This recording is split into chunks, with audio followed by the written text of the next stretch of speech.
यस संस्था सुन्दरढोका साथी सेवाका अध्यक्ष कोच विलास अधिकारी जो आफै व्हिलचेयरको प्रयोगकर्ता हुनुहुन्छ, उहाँहरूबाट यस फाइनल खेलको लागि खेलाडीहरूलाई उत्साह राष्ट्रिय पारालिम्पिक कमिटीबाट उपमहासचिव पनि सँगसँगै हुनुहुन्छ। उहाँहरू सबै मिलेर खेलाडीहरूलाई यस फाइनल खेलको लागि शुभकामना, हौसला, उत्साह दिँदै हुनुहुन्छ। हामी पनि सहभागी हौँ, ताली बजाएर उहाँलाई उत्साह दियौँ। उहाँहरूको ताली देखिहाल्नुभयो।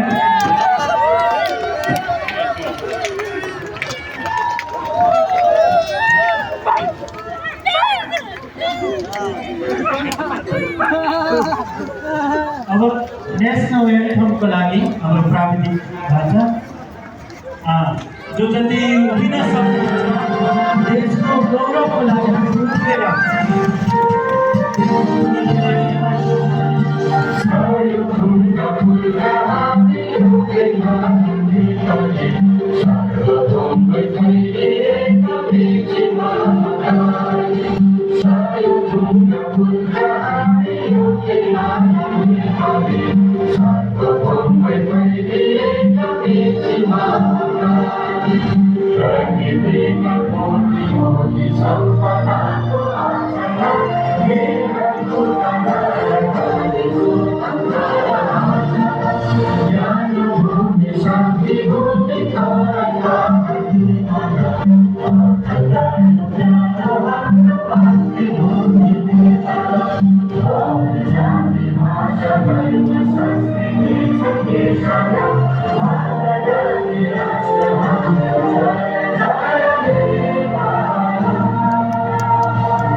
आजका हाम्रा प्रमुख अतिथिज्यू मार्फत प्रमुख अतिथिज्यूद्वारा अब हामी बल हस्तान्तरण गर्दै हाम्रो रेफ्रीज्यूलाई बल हस्तान्तरण गर्दै आफ्नो खेल सुचारू हुन फाइनल खेल सुचारू हुन गइरहेको छ र हामी यसमा पनि सहयोग हुनेछौँ। ताली बजाउँदै यो कार्यलाई पनि हामी अगाडि बढाउने छौँ। यसपछि हाम्रो खेल सुरु हुनेछ।